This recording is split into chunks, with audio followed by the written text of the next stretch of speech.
Oke, berikutnya soal nomor B8. Tentukan arus baik besar dan arah di resistor R1 dan R2 pada gambar berikut. Oke, langkah pertama kita asumsikan aja arah arus. Misalkan di ruas yang ada R1, kita asumsikan arah arusnya ke sini. Ini I1. Kemudian ini I2, kita asumsikan arah arus di ruas yang ada resistor 2. Nah, asumsi ini bisa kita buat secara sembarang, asumsi arah-arah arus ini, sepanjang tidak melanggar hukum kekekalan muatan di titik-titik percabangan. Misal di percabangan yang ini, kasih nama percabangan A dan percabangan B. Nah, kalau adik-adik lihat dengan pilihan kita yang ini I1 dan I2 dengan arah yang ditunjukkan oleh panah merah, maka di I2 di percabangan A itu ada arus masuk dan ada arus keluar. Begitupun di B. Jadi di titik percabangan itu arus mesti ada yang keluar, mesti ada yang masuk menuju percabangan tersebut.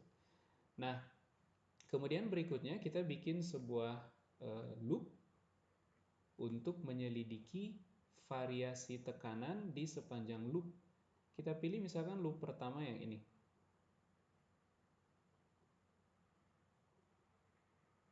Nah, kita kasih nama ini loop 1. Kita beri nama loop 1. Nah, di loop 1 ini kemudian kita pilih sebuah titik sembarang, misalkan titik P. Kemudian dari titik P kita akan bergerak menyusuri loop 1 dan mengamati bagaimana potensial berubah. Nah, waktu di titik P kita mengamati potensial senilai Vp, kemudian kita jalan bertemu dengan baterai 2. Nah, baterai 2 ini GGL-nya ke arah sini. Ini arah GGL. Nah, muatan yang bergerak akibat baterai 2 itu akan mengalami penambahan energi persatuan muatan. Jadi kita bisa bilang bahwa potensial yang kita amati ketika melalui baterai 2 itu mengalami peningkatan sebesar V2. Kemudian kita jalan lagi ketemu dengan V1. V1 ini arah GGL-nya ke sini. Maka kita akan mengamati lagi penambahan potensial sebesar V1. Kemudian kita melalui hambatan 1, karena arusnya kita asumsikan ke kanan, maka kita akan mengamati ada penurunan potensial sebesar I1 dikali R1. Kemudian kita telusuri lagi, kita tiba kembali di titik P dengan potensial Vp. Nah, dari sini kita peroleh kalau begitu Vp dan Vp di kedua ruas boleh kita coret sehingga kita peroleh kalau begitu I1 R1 itu sama dengan V1 ditambah V2. Dengan demikian I1 itu sama dengan 1 R1 dikali V1 plus V2. Dan kita dapat nilai I1 ini adalah positif. Jadi nilai I1 positif kita peroleh. Sehingga arah arus yang kita asumsikan itu sudah benar. Kalau kita dapat nilai arus ini negatif, berarti arah yang sebenarnya itu berlawanan dengan yang kita pilih di awal. Tapi karena kita dapat positif, jadi asumsi kita sesuai dengan arah yang sesungguhnya. Nah, berikutnya untuk menyelesaikan ini, kita tinggal substitusikan nilai V1, V2, R1, dan R2. Jadi adik-adik dapat I1 sama dengan 1/8 ohm dalam kurung V1 yaitu 4 volt ditambah V2 12 volt. Jadi 16 volt. Maka adik-adik peroleh I1 kalau begitu 2 ampere. Kita peroleh I1 bernilai 2 ampere. Nah, berikutnya kita coba selidiki arus yang mengalir di R2. Untuk itu kita mesti bikin satu lagi loop yang dia mencakup R2 karena kita mau menyelidiki arus yang mengalir di R2. Nah, supaya perhitungan kita melibatkan suku yang tidak terlalu banyak, maka kita pilih saja loop 2 itu seperti ini.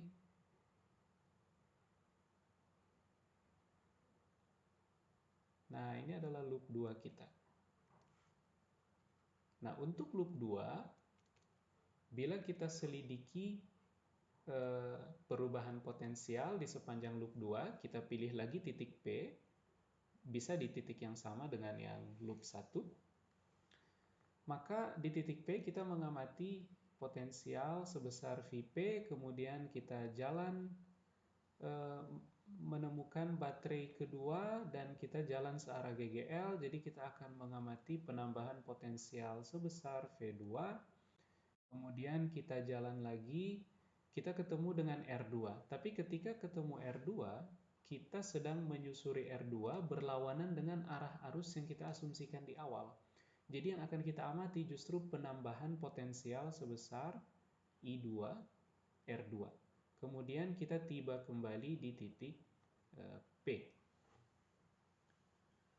Nah, Vp di kedua ruas bisa kita coret, maka kita peroleh I2 R2 itu sama dengan negatif V2.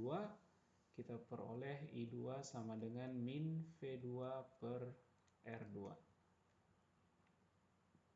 Kemudian kita dapatkan kalau begitu I2 sama dengan min V2 itu nilainya 12 volt.